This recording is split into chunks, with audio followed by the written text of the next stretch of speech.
Najviac asi domácich vzdelávačov funguje v takej kombinácii toho riadeného a sebariadeného vzdelávania. Aj my tak fungujeme, že... Žiadne vstávanie o 6 ráno, stíhanie na vlak. No, na budík vôbec nemáme. To je fajn. Takže... Už to znie dobre. Ja vôbec nefungujem tak, že by som si niečo naštudovala a teraz ich to učila. My keď sa rozhodneme, teda dieťa keď sa rozhodne, že ide sa niečo učiť a že chce, aby som mu s tým pomohla, tak hľadáme. A v podstate sa to učíme spolu. A kto zastupí Gabiku? Kto supluje Gabiku, keď je chorá? No čo si myslíš? Asi nikto. No. Ahojte, vítajte opäť pri podcaste Čo mi nikto nepovedal. Dnes sa budeme rozprávať o homeschoolingu. Gabika, ďakujem, že si prijala pozvanie a že nám porozprávaš, čo je to ten homeschooling. Ja som si to tiež nevedela predstaviť, mám doma 6-ročného syna, ktorý chodí do školy. Doma sme sa učili len v prípade, že bol chorý. Čo je to teda ten homeschooling? Tak oficiálne na Slovensku tento pojem je zadefinovaný ako individuálne vzdelávanie. A upravuje to normálne školský zákon v paragrafe 24, kedy na žiadosť rodiča ako zákonného zástupca dieťaťa, ktorý dáva žiadosť na školu, môže riaditeľ povoliť túto formu vzdelávania. To znamená, že dieťa je doma a chodí 2-krát ročne na preskúšanie do tej školy kmeňovej ako komisionálne skúšky.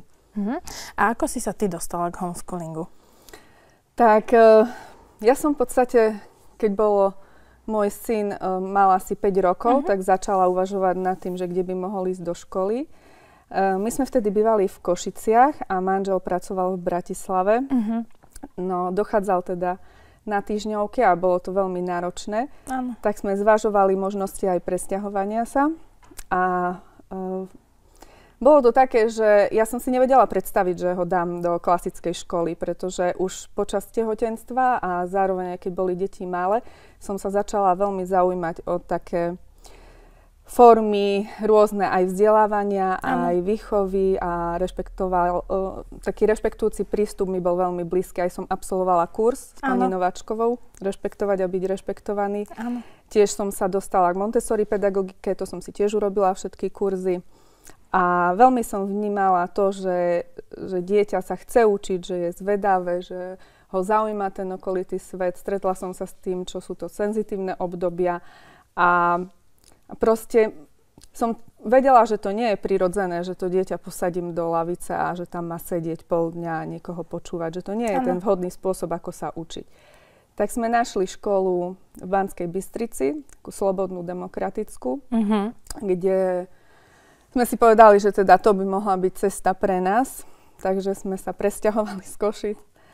Na stredné Slovensko. Na stredné Slovensko, no od rodiny, kamarátov. Ďaleko. Lebo ja som si to vtedy nevedela predstaviť, že by som bola s deťmi doma. Ja som chcela, aby chodili do školy, ale nechcela som proste tú klasickú školu. Ale stal sa život a ostali ste na tom homeschoolingu. Áno, školu potom zavreli a my sme tu som potom už nenašla takú školu, kde by som ho vedela dať. Teda sme si povedali, že ideme teda do toho domáceho vzdelávania. Takže 6 rokov sme už doma. Syn je vlastne 8 a dcera je od 1. ročníka, takže ona je 6. 6 už je ona. A ako funguje ten homeschooling tu na tom Slovensku našom? No, aj keď je nejaký rámec, ktorý určuje zákon, ako by sme mali teda spĺňať tie obsahové štandardy a ten vzdelávací program, tak veľa vecí ešte je na rodičoch, ako si to zariadia. Ako sa to zariadia a také možno také hlavné formy toho sú, že bude to riadené vzdelávanie. To veľa ľudí má takú predstavu, že vlastne sa tá škola preniesie domov. Áno. Že posadí dieťa do lavice. Áno, že máme nejaký rozvrh a teraz ja sa stanem učiteľom a vysvetľujem tomu dieťaťu. Áno. Takže to je také riadené vzdelávanie. Potom je sebariadené vzdelávanie, kedy je to v režii dieťaťa, že dieťa si určí, čo sa kedy chce učiť. Ale na Slovensku to nie je úplne možné urobiť čisto len to sebariadené vzdelávanie, keďže potrebujeme spĺňať nejaké tie normy. Áno. a ísť na skúšky. Takže najviac asi domácich vzdelávačov funguje v takej kombinácii toho riadeného a sebariadeného vzdelávania. Aj my tak fungujeme, že máme nejaký plán alebo takú aj štruktúru toho, že čo by sme potrebovali za ten daný pol rok prejsť. A máte rozvrh? Nemáme. Čiže ako potrebujete ísť, tak idete? No v podstate to vyzerá tak, že snažíme sa fungovať čo najprirodzenejšie. Áno. To znamená, že... Žiadne vstávanie o 6 ráno, stíhanie na vlak. No, na budík vôbec nemáme. To je fajn. Takže... Už to znie dobre. Odpadlo veľmi veľa toho ranného stresu súvisiaceho s dochádzaním do školy. Áno. Takže kľudne sa stane, že dcera moja niekedy spí aj do 9 alebo do 9:30. Oddychne si. Vnímam to ako veľmi dôležité, že tie základné fyziologické potreby, aby boli naplnené, lebo potom to dieťa nemá ani záujem, ani energiu proste sa niečo učiť, keď je unavené. Áno. A stane sa tiež, že keď napríklad sme mali nejaký náročnejší deň a povedia, že proste dnes vôbec akože nemajú síly ani že sa im nechce, že radšej by si čítali, tak nemáme problém proste si urobiť aj taký deň, že sa neučíme vôbec. Čiže mávate aj oddychové dni, pracovné dni? Áno, no a zvyčajne potom to vyzerá tak, že nemáme rozvrh v zmysle, že ani sa neučíme všetky predmety alebo viacej predmetov v jeden deň. Fungujeme tak, že deti si vyberú, čo by chceli a preberáme to ako jeden celok. A tie predmety majú názvy tak ako v škole, alebo to je iné troška? Tak oni vedia, že potrebujú sa naučiť fyziku, chémiu alebo geografiu. Slovenčinu niečo? Máme, áno. Ale akože skôr to máme tak, že si zadefinujeme, akú tému sa potrebujeme učiť a snažíme sa potom aj prepájať tie predmety, že nie len, že sa učíme teraz fyziku, ale že nájdeme si tú tému, ktorá by mala byť obsahom a keď je tam nejaké prepojenie aj s inými predmetmi, alebo často geografia s dejepisom sa dá dobre prepájať. Tak, aj tá šiestacká, aj tá osmacká? No... Či ideš chvíľku s dcerou, chvíľu so synom, alebo viete ísť aj spolu? Hej, tak väčšinou je to tak, že v tom prvom stupni to bolo super, lebo tam proste oveľa menej času sme potrebovali a tie prírodovedy a vlastivedy to je v podstate život, hej, tam nebolo potrebné sa to učiť. Takže sme sa učili iba slovenčinu, matematiku, ale na tom druhom stupni je to už toho aj viac. Aj niektoré veci sú také, že sa opakujú, ale je potrebné proste zvlášť so synom a zvlášť dcerou. Keďže sú v inom ročníku. A vidíš v niečom úskalia toho homeschoolingu? No, pre mňa také najväčšie úskalie je asi, čo sa týka tých pochybností a možno aj takej nedôvery a kritiky od okolia. Ešte stále, aj keď už 6 rokov sme doma, tak sa stretávam s tým, že ľudia majú proste to predsudky? Spochybňujú. Áno, aj majú predsudky, aj vlastne v podstate nedôverujú tomu, že dieťa sa dokáže doma učiť, alebo že aj by vôbec chcelo sa dobrovoľne niečo učiť. Takže tým, že už my sme tak dlho doma a ja som proste plne stotožnená s tým a viem, prečo to robíme a prečo sme sa tak rozhodli, tak už sa ma to tak nedotýka. Hej. Keď viem proste to svoje prečo a tie dôvody a tie hodnoty, ktoré sú proste pre mňa dôležité, tak možno nebudú vedieť to všetko, čo deti, ktoré chodia do školy, ale proste žijeme a učíme sa to, čo potrebujeme a nie to, čo nám nejaké osnovy určujú. Aha, teraz si povedzme tie pozitívne stránky toho. No ale ešte k tomu úskaliu potrebujem povedať o financiách, že je to veľmi náročné z hľadiska toho, že často sa to deje tak, že príde tá rodina o jeden plat, lebo nie je možné pri tom pracovať. Doma, áno. Čiže, alebo potom sa to kombinuje, že sa dohodnú rodičia, že napríklad časť dňa pracuje mama, časť otec a na tom vzdelávaní sa teda podieľajú spoločne. ale asi ten najčastejší model je, že deti sú s mamou a otec pracuje. Takže je to taká možno aj taká nepodpora finančná aj zo štátu, pretože my vlastne nedostávame akože nič, ale ani naše dieťa, lebo škola, kde sme zapísaní, dostáva iba 10% normatívu. Takže 90% vlastne ostáva štátu. No a to vnímam takú trochu ako nespravodlivosť, lebo áno, my sme sa tak rozhodli, my sme to chceli, ale aj škola má dosť veľa s tým takých aj časovo je to náročné, aj vlastne tie komisionálne skúšky, keď prebiehajú, tak je proste s tým veľa práce a v podstate pre niektoré školy je to aj nevýhodné mať týchto domácich vzdelávačov. Hej. Takže to je také, že proste rodina s tým musí rátať, že takto to je? Že je to tak a proste si nájsť, ako veľa rodičov je ešte na rodičovskej dovolenke s mladším dieťaťom. Menšími. Áno, ale potom vlastne príde do štádia, že kedy sa musí rozhodnúť, že či teda ostáva aj napriek tomu, že prichádza o ten jeden príjem. Áno. Takže to je také, a ešte sa pozriem, či som mala niečo poznačené medzi tými úskaliami, lebo viem, že tieto pochybnosti. Stretávam sa s tým, že ešte aj nie všetci manželia sú rovnako naklonení domácemu vzdelávaniu ako matky. Takže to je tiež také, že možno je dobre preskúmať aj, že aké strachy za tým máme, že s čím je to spojené, že máme proste nejakú predstavu, ako by to malo byť a bojíme sa možno toho neznáma, hej. Áno.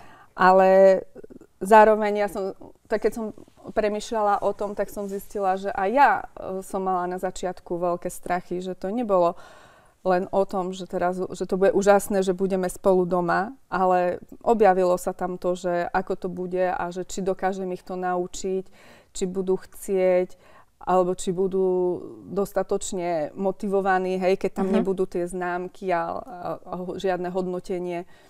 Takže to bolo také, že a ja som si potrebovala prejsť tým procesom, že čo všetko proste tam vylieza, akože aj možno z mojich spomienok na školu, aj z toho, aké som ja mala očakávania, hej, že ako budeme fungovať, no lebo som si myslela, že si nejak to nastavíme a tak toto bude. Ano. Ale v podstate je to každý deň inak. Každý deň je nová výzva. No a takisto si myslím, že je veľmi potom také úskalie aj toho, že dieťa počas preskúšania potrebuje veľmi sa ako keby tak veľa vecí naraz naučiť. Také deti do tej školy na to preskúšanie. Na tie komisionálne preskúšanie. Takže to je tiež také možno úskalie toho, že nejak fungujeme ten polrok a potom proste pred skúškami tam príde ten tlak a tá obava z toho, že ako to bude. Áno, ale tak sme si povedali, že aj tak nám to za to stojí, že za ten týždeň alebo 2, čo sa pripravujeme vlastne na to preskúšanie, že potrebujeme proste vtedy aj také rýchlejšie tempo nabrať. No.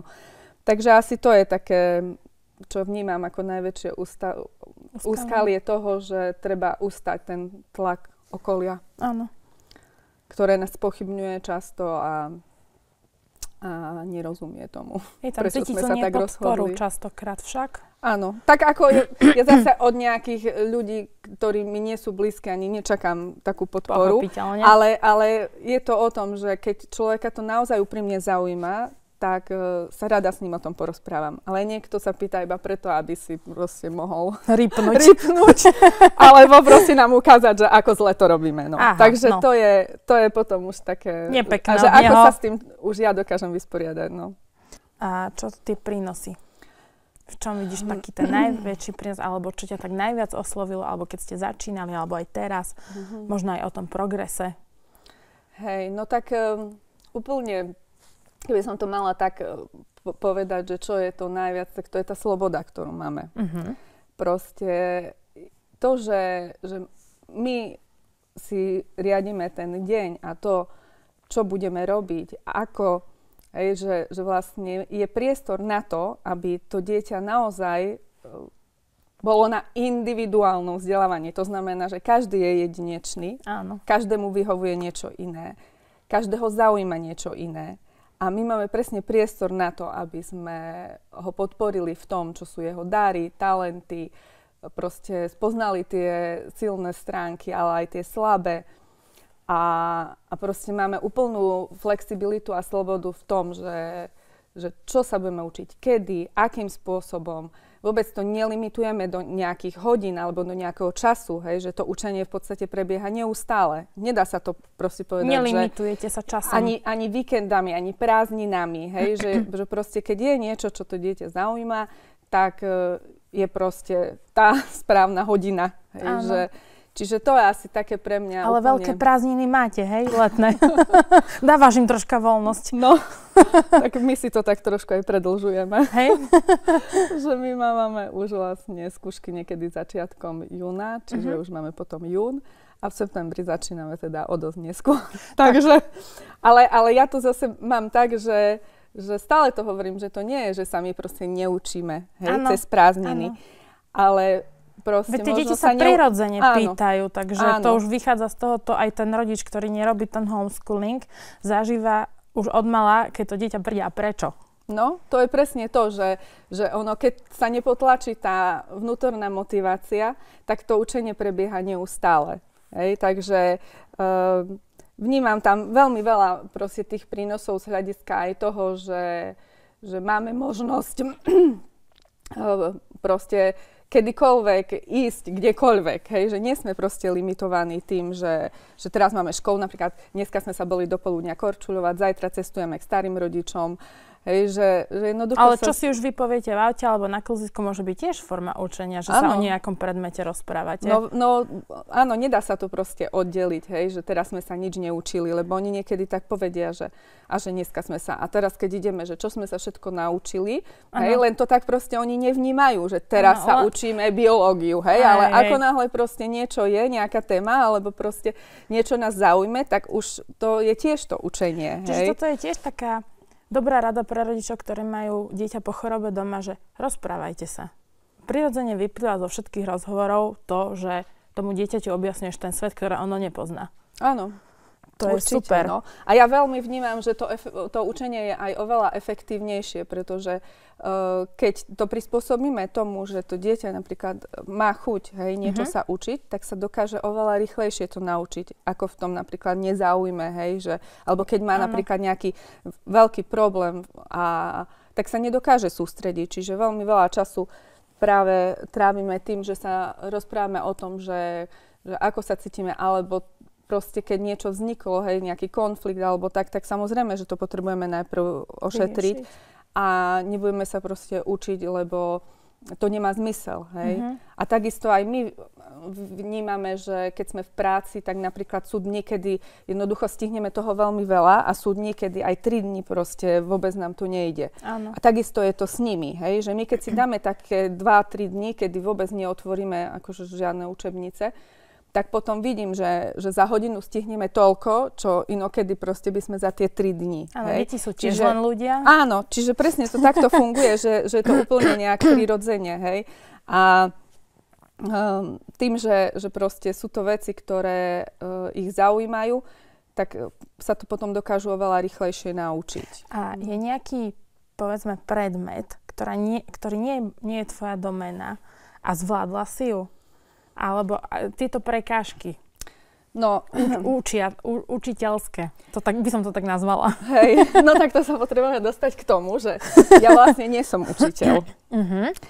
Ja vôbec nefungujem tak, že by som si niečo naštudovala a teraz ich to učila. Áno.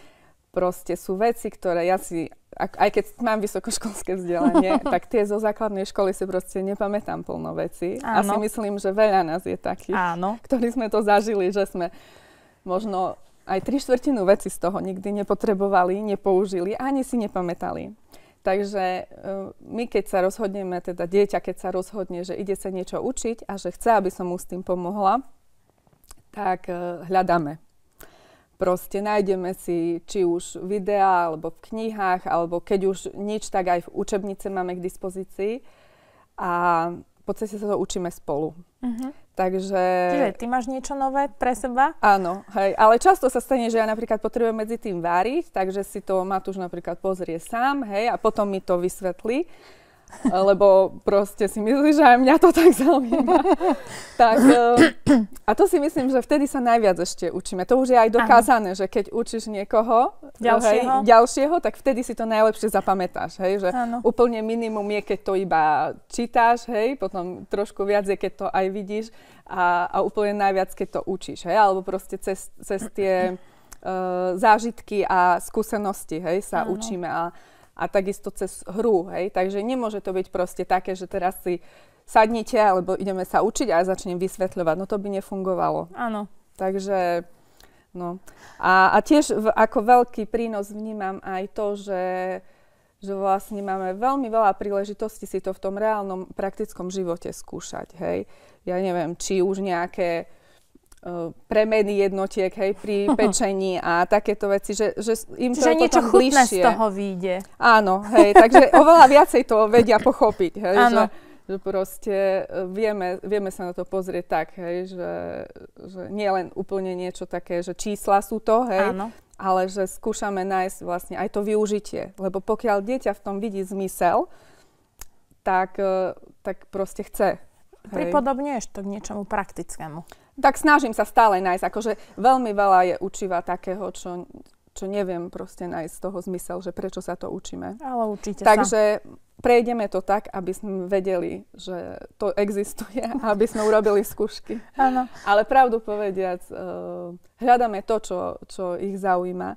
Čiže to sú aj také tipy a triky pre tých rodičov, ktorí začínajú možno homeschooling, alebo uvažujú nad ním. Tak je to, si myslím, že komu je blízka táto forma vzdelávania, tak potrebuje proste si nájsť tie svoje dôvody, prečo to chce robiť. Pretože oni tie pochybnosti prídu a keď máme ten dôvod, tak stále nás to proste vráti k tomu, že prečo to robíme. Takže to je asi také najdôležitejšie, že sa... Že možno to prečo by si bolo dobré aj napísať do mobilu poznámku, že vrátiš sa k tomu asi a vieš, že si dobré. Áno, presne v tých náročných chvíľach, hej, kedy proste to celé zle, nič sa nechcú učiť, hádajú sa, proste emocionálne... Ty nemáš náladu, áno. Emocionálne sú tie situácie veľmi náročné a vypäté.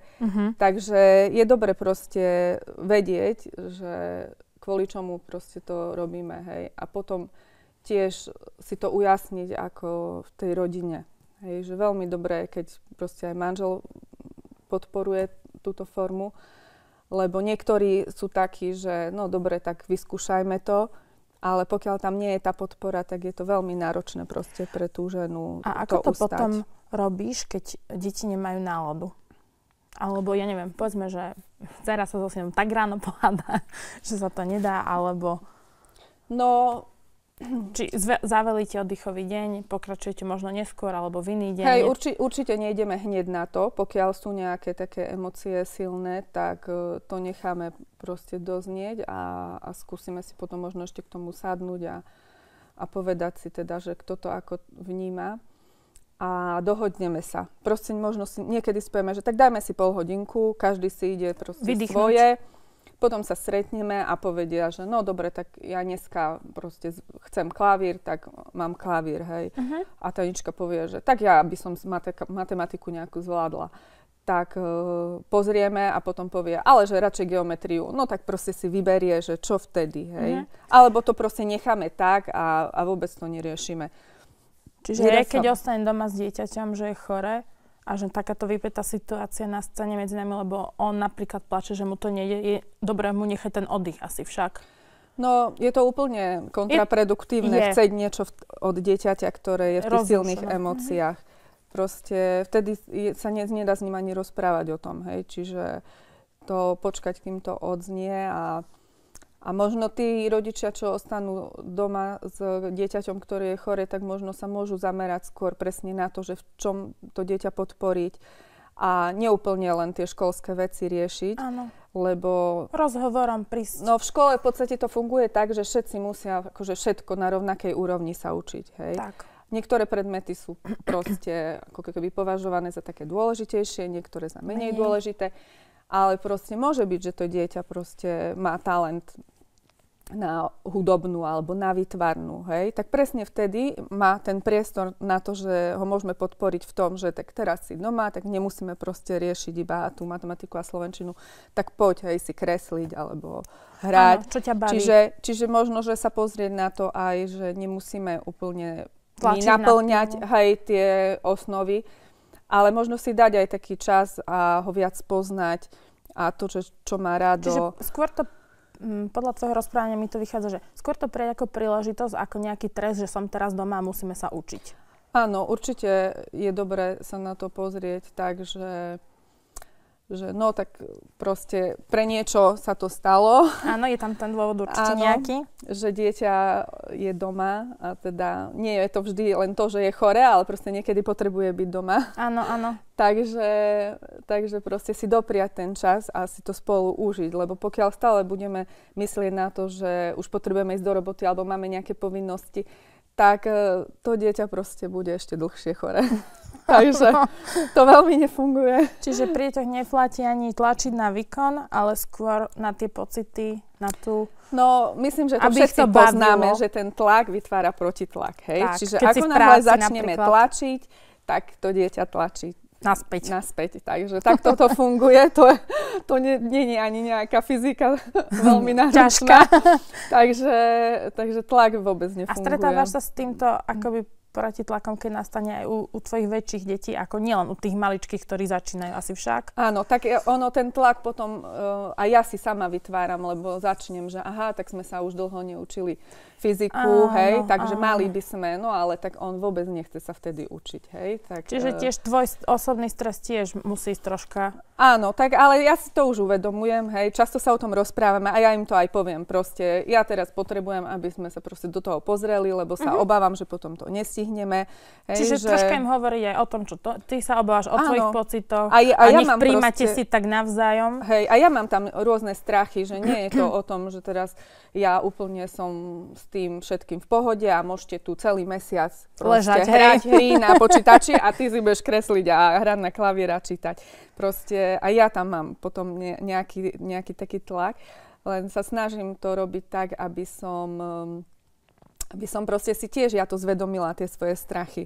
Lebo potom zistím, že to je v poriadku, že je to tak, hej, že oni teraz proste majú možno čas na to, aby sa v tomto zdokonalili alebo zlepšili a že to sú iba moje predstavy, že ako by ten čas mali lepšie tráviť.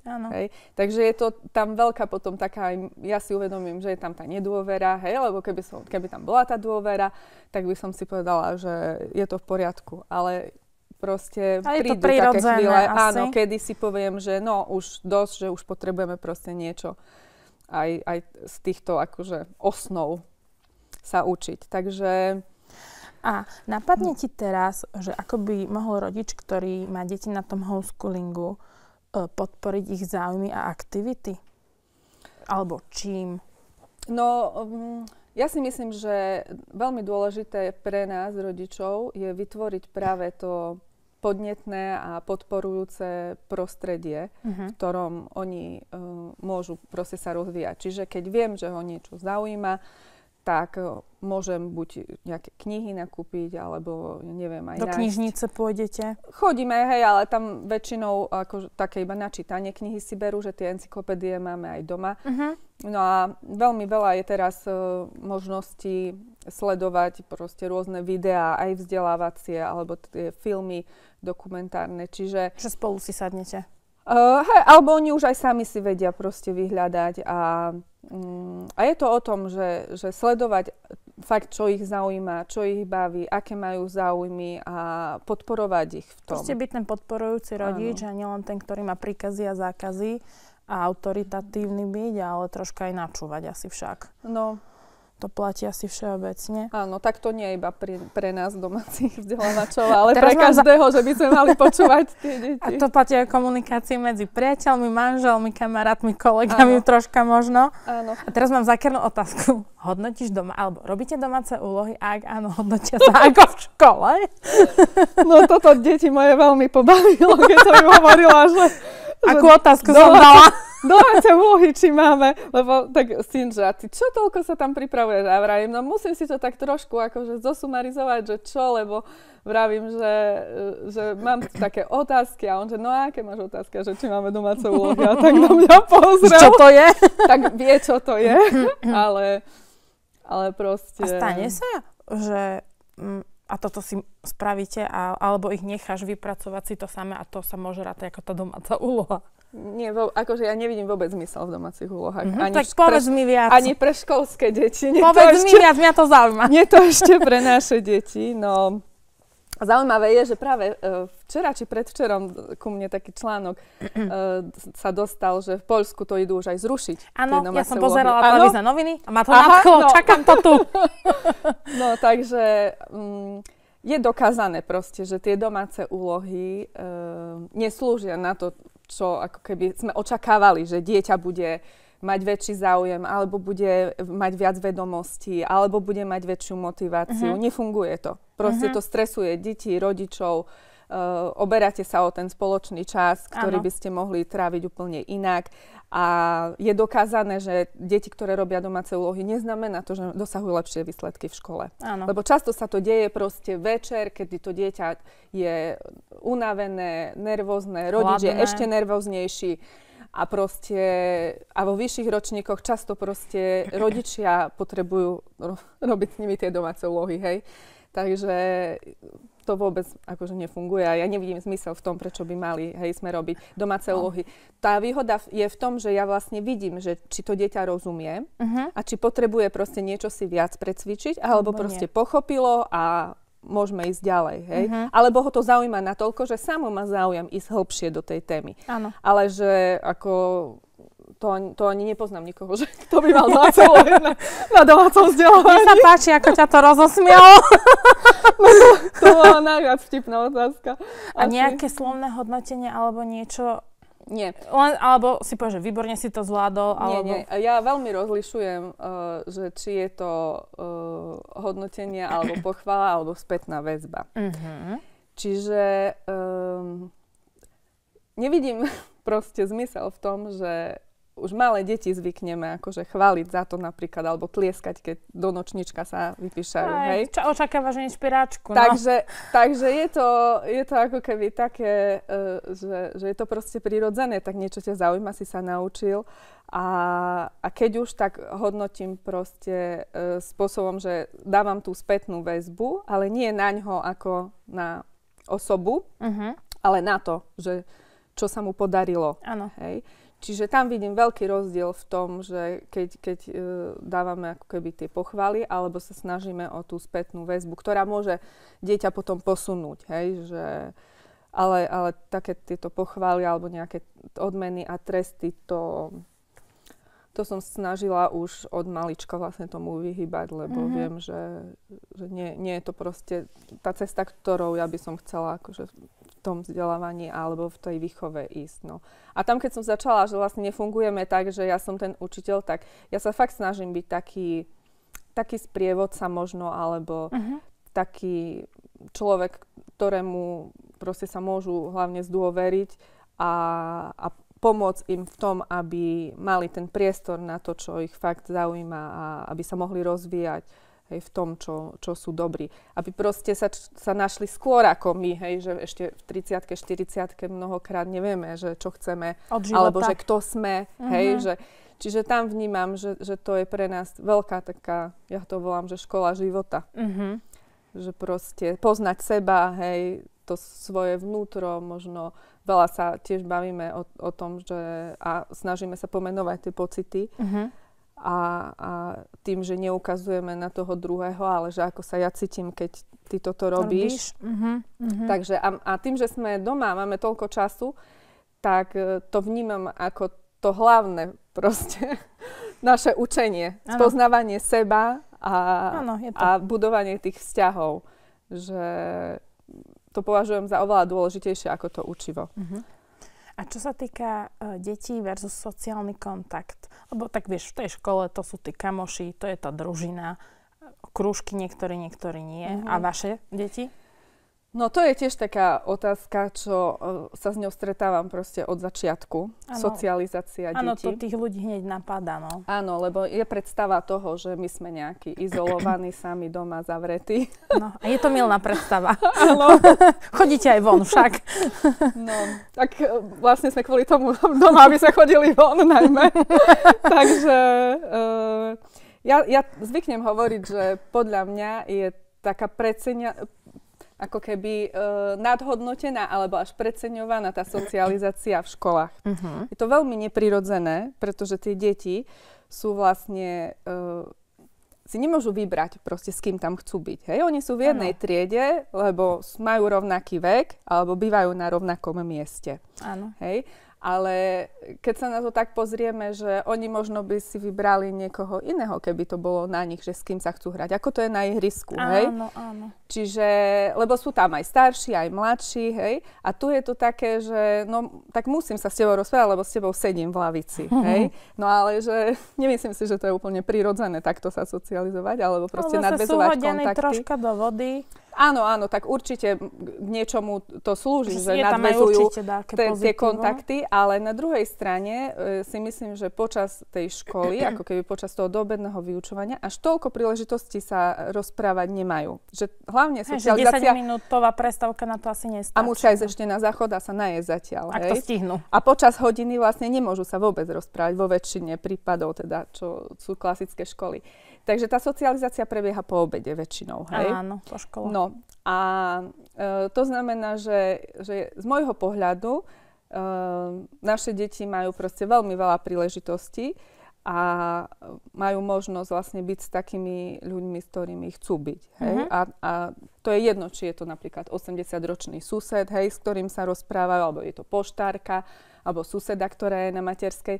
Takže je to také podľa mňa ako keby prirodzenejšie, že si potom vyberieme... Zo života vyplývajúce. Áno, ale si aj vyberieme potom takých ľudí, s ktorými možno máme spoločné záujmy alebo hodnoty, ako aj my dospelí. Tak nie sme teraz s každým úplne v kontakte. Hej. A tie deti napríklad v škole, tak sa ukazuje, že oni zase nepotrebujú takú veľkú skupinu, že každý si vyberie len pár kamarátov, s ktorými sú si bližší. No. A zvlášť, keď pre malé deti je to aj veľmi náročné podľa mňa byť v takej veľkej skupine a spracovať tie všetky podnety. Môže to byť pre niekoho aj stresujúce, kľudne aj môže ochorieť, hej, keď je to proste pre neho také ťažké. Psychicky? Áno, hej, to všetko vnímať. Takže, no a naše deti, ja to stále vravím, že keď niekde prídeme, tak to nevidno, že oni sa inak správajú, alebo proste nedokážu nevidno, lebo nadviazovať kontakty. Ale Matúš je tu schovaný a nebolo to vidno. Nebal sa ma. Normálne sme sa rozprávali, áno. No je to také skôr, že sú zvyknutí proste možno s viacerými ľuďmi, alebo aj s rôznymi ako keby... osobnostiami a aj ľudí, ktorí majú rôzny vek, prichádzať do kontaktu. Takže je to pre nich možno také ešte aj prirodzenejšie, hej, že... Lebo tie školské deti niekedy sa tak viacej okúňajú, čo som si všimla, že niekedy proste nevedia, či môžu, hej, lebo dospelý je už pre nich autorita, hej, lebo je tam ten učiteľ, hej. Tak. A naše deti napríklad toto vôbec takto nemajú, hej, že je to skôr také... pre mňa akože oveľa prirodzenejšie a zvlášť, keď majú veľmi veľa tých aktivít, hej, a chodia do zúšky. Čiže nemusí sa rodič, ktorý sa rozhoduje pre homeschooling a bojí sa že deti nebude socializované, že nemusí sa toho bať kvôli tomuto zrovna. No, je to také, že keď napríklad s tým človek začína, tak je dobre si nájsť možno pár rodín, ktoré to majú rovnako. Ako sa hľadajú tieto rodiny? Alebo dá ti škola nejakú? No, alebo... keďže kmeňovú školu my máme napríklad ďalej, hej, tak a tu na okolí, čo sú napríklad domáci vzdelávači, tak oni sú v inej kmeňovej škole. Tak, ale v dnešnej dobe proste internetu nie je problém si nájsť kontakt. Ja neviem, veď na Facebooku je stránka domácich vzdelávačov, potom domáca škola.sk, čo je stránka webová. Webová stránka, ona má aj mapu školákov, kde sa môžu zaregistrovať podľa toho, čiže sa to viete dá sa cez to aj nájsť. Áno, aj sa skupiny stretnúť. Už sú podľa toho, že v akom meste sú. No, ale proste potom už tie možnosti sú. A my sme tak aj zo začiatku fungovali, že dokonca sme sa každý piatok stretávali, také 4 rodiny. Potom už tým, že oni boli mladší, hej, my sme mali proste nejaké záujmy, akože tie mimoškolské, hej, tak už nám to časovo nevychádzalo. Ale kto začína, napríklad je to veľmi také podporujúce sa v tom podporiť. Že nájsť si nejakého toho svojho kamoša v tejto oblasti, aby si na to nemala tá mama, keď to robí, pocit, že je na to sama. A druhá vec je, že keď dieťa nechodí napríklad do zúšky, alebo nemá toľko mimoškolských aktivít ako my, áno, tak cieľene potrebujeme vynaložiť to úsilie na to, aby sa to dieťa s niekým stretávalo, hej. Zvlášť, keď napríklad nemá súrodenca, hej, že pri tých mnohopočetných tam nie je proste taký problém, hej, k rodinách, ale keď je napríklad niekto sám, tak je to o tom, že ten rodič potom cieľene sa snaží vyhľadať a organizovať ten čas, hej, aby to dieťa malo kontakt, pokiaľ chce, hej, lebo čiže je to taká komunita troška. Tak dalo by sa povedať, že už je nás viac, hej, ako... Povedzme si, koľko je ten počet tých detí na tom domškoláctve. Tak pokiaľ sa jedná o nás, ktorí sme na žiadosť ako keby rodičov na domácom vzdelávaní a zabezpečuje to vzdelávanie rodič, alebo potom môže prebiehať aj v nejakej vzdelávacej skupine, tak týchto detí je vyše 1600 na Slovensku. A rastie ten počet rokmi? Keď to tak sleduješ? No práve som si to aj pozerala, lebo ma to zaujímalo. Tak v podstate myslím, že v roku 2020 až 2021 ich bolo len okolo 600, hej. Pekne to narastlo. Takže za tie 3 roky asi o 1000, no. Veľa detí pribudlo počas covidu, lebo vtedy rodičia zistili, že čo sa deti učia, keď to počúvali počas online hodín. Takže nejakí asi aj vtedy sa rozhodli, že... Možno, čo mali prváčika, povedali, že už to nechajú tak možno. Rôzne životné okolnosti k tomu viem, vedú. že aj staršie deti, že proste... ostali doma. Hovorila si o Zúške. Deti chodia na nejaké takéto aktivity, záujmy? No, tým, že učeniu venujeme proste takú možno hodinu alebo 2, maximálne, aj to nie každý deň, tak majú priestor práve na to, čo ich zaujíma, čo ich baví. Takže veľmi veľa majú toho. Akože dcera chodí 3-krát týždenne na tanečnú, na hip-hop, na výtvarnú, na klavír, spev solový, spev zborový, na konie, angličtinu majú spolu, 3-krát týždenne chodí hrať a spievať do kostola. Takže... Vyťažená je. Áno, je veľmi vyťažená. To je ináč aj taká jej téma, že ona možno by aj šla do tej školy to skúsiť, ale vie, že by toto všetko nestíhala. No. Takže proste ju to veľmi baví a naplňa. A vďaka tomu, že teda nie je taká preťažená, hej, alebo že časovo teda to stíhame, tak na všetko chodí. No. A syn chodí na atletiku. A tiež majú spolu angličtinu a proste majú fakt toľko času proste na to, čo ich baví, aké majú záujmy, že je to proste podľa mňa obrovská výhoda toho, že sme doma. Ja keď som hovorila mužovi, že budeme mať spolu rozhovor o tom homeschoolingu, tak on položil zákernú otázku, a kto supluje Gabiku, keď je chorá? No čo si myslíš? Asi nikto. No. A nechávaš to na nich, alebo máte voľno, alebo čo vyhlásíš? No, musím povedať, že nebývam chorá. To je dobré. Lebo takto beriem, že máme také zdravé prostredie, takže vlastne veľmi málo, a neviem, či vôbec deti, kedy boli choré, ako teraz trochu kašľú, ale nie je to také, že by nemohli sa zúčastňovať nejakých aktivít.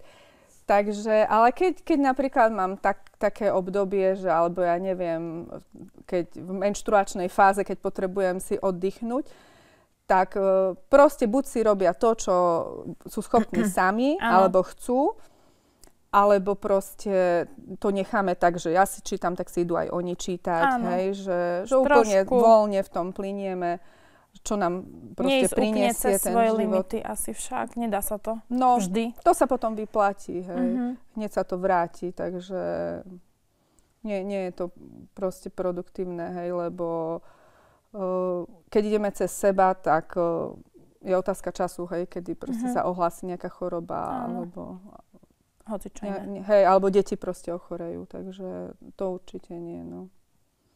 Že nezastúpi ma nikto, lebo manžel pracuje, pochopiteľne. Tak majú príležitosť proste buď sa učiť sami, hej, čiže ich to učí aj také väčšej samostatnosti, alebo proste potom si urobia taký deň oddychový. Alebo freestyleový nejaký však. Áno. Ešte procesnú informáciu, čo som sa chcela spýtať. Na Slovensku je to len tá základná škola, že sa dá vidieť takto na tom homeschoolingu? No v podstate to bolo zo začiatku iba na prvý stupeň. A od 1. septembra vlastne 2021 sa to rozšírilo na druhý stupeň základnej školy. Predtým aj Matúš, vlastne keď bol piatak, tak sme boli ako zahraniční študenti v Čechách. Takže nebolo to na Slovensku umožnené. Trošku tomu asi aj COVID pomohol. Že tak na sa niečo to bol dobrý. Uzakonil druhý stupeň. A nemusíme sa už učiť češtinu, hoci v Čechách teda to veľmi dobre funguje a oveľa skôr teda sa tam s tým aj začalo. Tam je tých detí asi aj viac však. Áno, ale školy proste úplne ináč k tomu pristupujú. Oni to chápu, že to nie je, že prenesená škola domov, lebo u nás stále ešte sme v tých začiatkoch a je škola napríklad v Košiciach, hej, Slobodná demokratická, ktorá má schválený aj taký experiment, čiže oni môžu trošku ináč postupovať, hej, a prebieha tam ináč to preskúšanie, ale v ostatných školách buď sú teda akože normálne komisionálne skúšky formou testov, alebo potom portfólia deti nosia. Takže v tých Čechách proste sú v tomto oveľa ďalej a vidia vlastne v tom veľký zmysel, že to takto sa robí a ináč tam to preskúšanie funguje. No, takže je to teraz umožnené na celú základnú školu. Na celú základnú školu.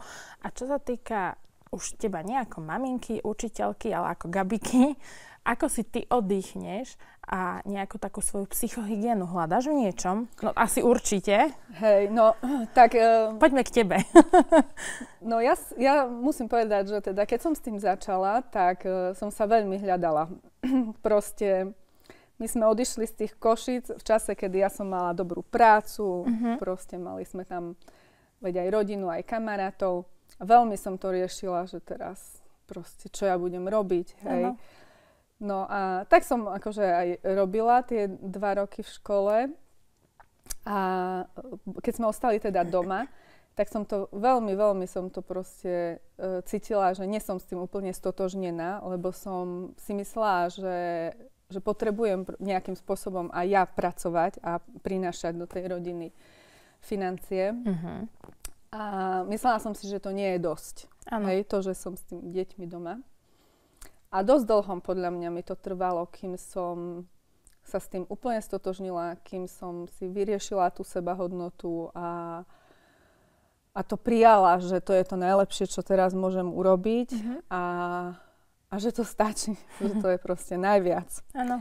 Takže preto už teraz som v tom taká uvoľnená a vlastne no neviem už presne, že koľko to je, ale tie prvé 2 roky boli také, že bola som v takom aj napätí, aj stále som to proste riešila, že všetko tu robím a že vy proste mi nepomáhate, alebo že proste málo ste vďační za to a tieto všetky veci, že som si tým prešla na začiatku. No a hľadali sme to. Proste hľadali sme ten spôsob a nakoniec teraz sme v štádiu, kedy je aj manžel doma, že pracuje z domu. Takže zase bola proste nejaká nová situácia, že sme potrebovali sa v tom všetci zladiť. Takže pre mňa to je úplne akože priorita, aby som ja sa postarala o seba. Lebo... A čo robívaš také? Ako si ty oddychneš? Hej, tak vstávam skôr trochu ako deti. Čiže máš tam nejakú hodinku? Aj dve mám. Aj dve pre seba iba? V tichu? Hej. Áno. Asi však? Áno, áno. Čiže to je pre mňa je to ráno také dôležité, že proste kým oni vstanú, tak ja si doprajem.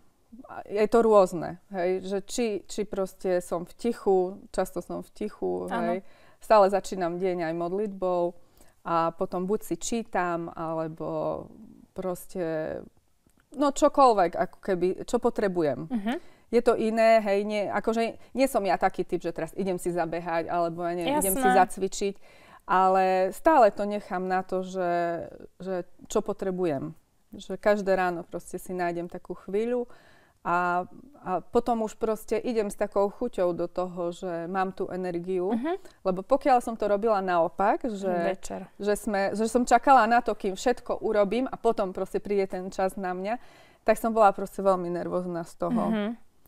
Že to vidím, že aké to je proste pre nás mami, že je toho veľa a už vôbec to, že to všetko zladiť je náročné a ešte si v tom nájsť proste ten čas možno aj nielen pre seba, ale aj pre partnera, hej, pre každé dieťa zvlášť, hej, že je to také, keď boli deti malé, tak som napríklad vôbec to nepovažovala až za také dôležité a v podstate som mala tie deti, hej, akože na tom prvom mieste, ale som zistila, že to vôbec neprospievalo nikomu. Takže... Lokoli. No, v tvojom tom najbližšom a tebe. Mne, ani deťom. Tak to je veľmi dobrá rada pre všetkých rodičov, že aj seba treba vidieť. Áno, v prvom rade, no. A až potom možno, ja vravím, že potom sme my s mužom a až potom sú tie deti, pretože... Ja som to tiež pochopila po 6 rokoch. No, tak blahoželám. Som na seba hrdá. Blahoželám. Lebo ja sa často tiež stretávam s tým, že sú také nespokojné tie mamky na materskej, že stále by chceli viac. Áno. A proste ten čas, on veľmi rýchlo prejde, hej? Že jednoducho sa tak stotožniť s tým, že teraz je dieťa malé, teraz ma potrebuje, ale nájsť si pritom ten čas na seba, lebo fakt až keď ja som spokojná, tak môže byť aj tá rodina spokojná. A keď ja nedám seba a nevyživím seba, tak proste stále tam je proste nervozita, tlak, stres, kričím. Hej. Ja ako náhle začnem kričať, tak už viem, že sa zastavím a si vravím, aha, tak dneska si proste nič pre seba ešte neurobila. Hej. Áno, spomenie si človek rýchlo. Áno, takže stane sa, ja proste, však teraz nevidno syna, ale on stále, keď niekomu to hovorím, že a kričíš, a on sa smeje, že no a že ako. Že vedel by nám rozprávať asi však troška. Takže kričím, hej, ale pre mňa je potom dôležité prevziať za to tú zodpovednosť a povedať si, hej, že áno, toto som proste inak nevedela zvládnuť, že tiež mám svoje limity, ospravedlním sa im, hej, nie je to v poriadku. Čiže my to tiež takto robíme. Veľmi veľa. Lebo dieťa príde za mnou, a prečo kričíš? Tak sa presne ako rozprávaš, povieme si. A to je tiež takéto domáce učenie citom, pocitom, pochopeniu. Áno. A tým pádom vlastne my im nemusíme hovoriť, že keď niečo také sa stane, sa treba ospravedlniť, lebo keď to ja robím, tak on je inšpirovaný aj on to robí, a napadne mu, že doma to má. Nejde o to, že čo hovoríme, ale ako sa správame. Hej? Lebo tie dieťa sa učí tým pozorovaním. Čiže ja zbytočne budem niečo 100-krát hovoriť, keď ja to inak robím. Hej? Áno. Keď budem hovoriť nekrič a ja kričím, tak... Poznáme. No, takže...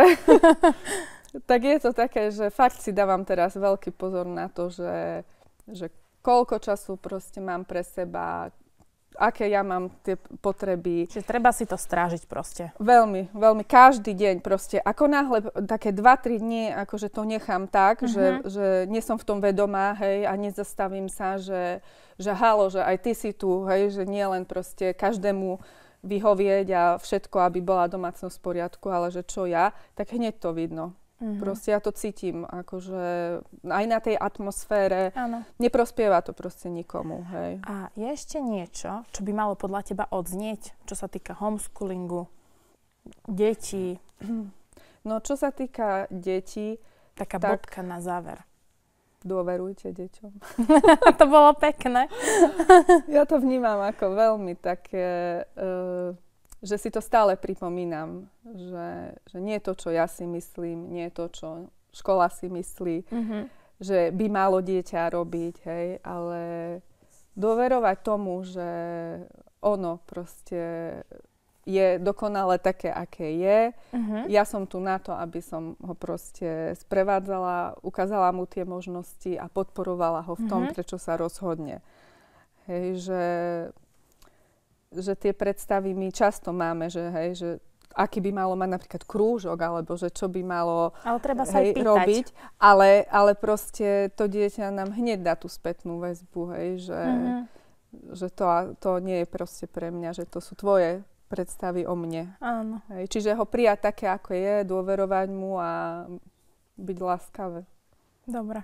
Ďakujem ti veľmi pekne a my sa vidíme pri ďalšom podcaste. A ja ďakujem za pozvanie.